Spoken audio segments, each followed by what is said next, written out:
जब पूरी दुनिया एक आदमी को चोर कह रही थी, तब भगवान जगन्नाथ उसे अपना मित्र कह रहे थे। लेकिन ऐसा क्यों?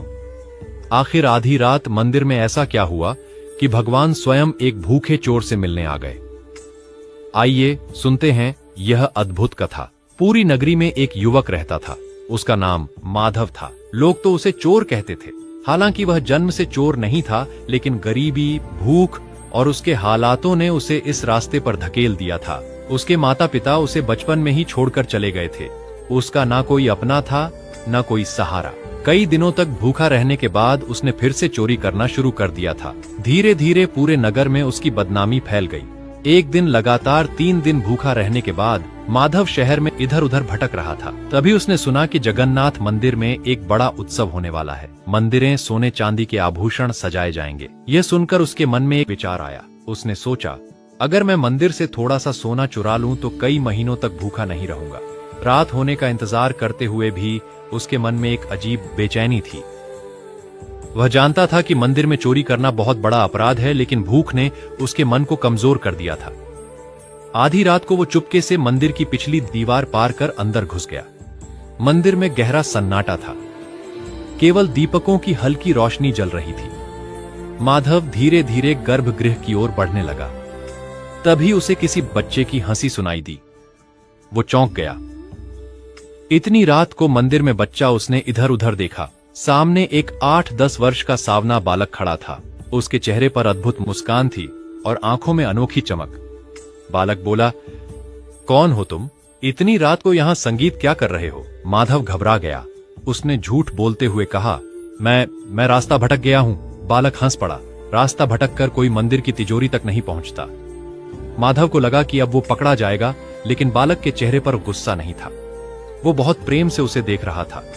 फिर बालक ने पूछा, क्या तुम भूखे हो? यह सुनते ही माधव की आंखें भर आईं। कई सालों में पहली बार किसी ने उससे यह नहीं पूछा था कि वह चोर क्यों है, बल्कि यह पूछा था कि वह भूखा है या नहीं।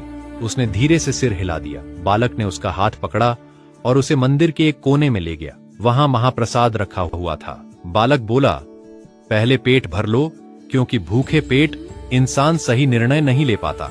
माधव का मन पिघल गया। वो रोते हुए प्रसाद खाने लगा। इतने स्वादिष्ट भोजन का स्वाद उसने वर्षों से नहीं चखा था। बालक उसके पास बैठा मुस्कुरा रहा था। भोजन समाप्त होने के बाद बालक ने पूछा, अब बताओ चोरी क्यों करते हो?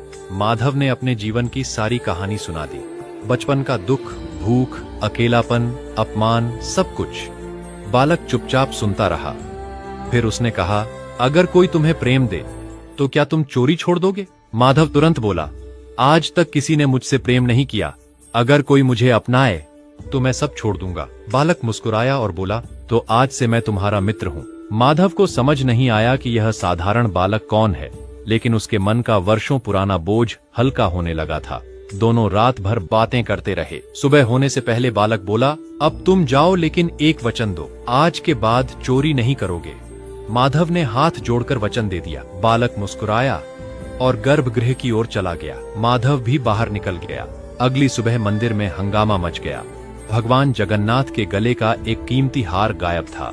पुजारियों और सिपाहियों को तुरंत माधव पर शक हुआ। उन्हें उसे पकड़कर लाने का आदेश दिया गया। सिपाही माधव को ढूंढते ढूंढते उसके गांव पहुंचे। माधव के मिलते ही उसे मंदिर ले जाया गया।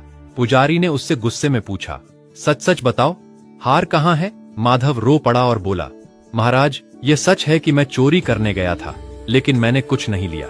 उसने विस्तार से पूरी घटना सुना दी, लेकिन किसी ने उसकी बात पर विश्वास नहीं किया।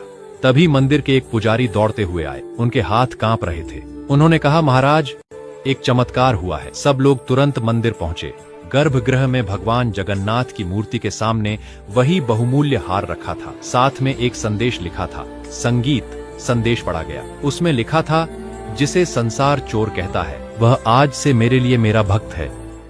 उसने मेरा प्रसाद पाया, मेरा प्रेम पाया और अपना हृदय मुझे दे दिया। सभी लोग चौंक गए।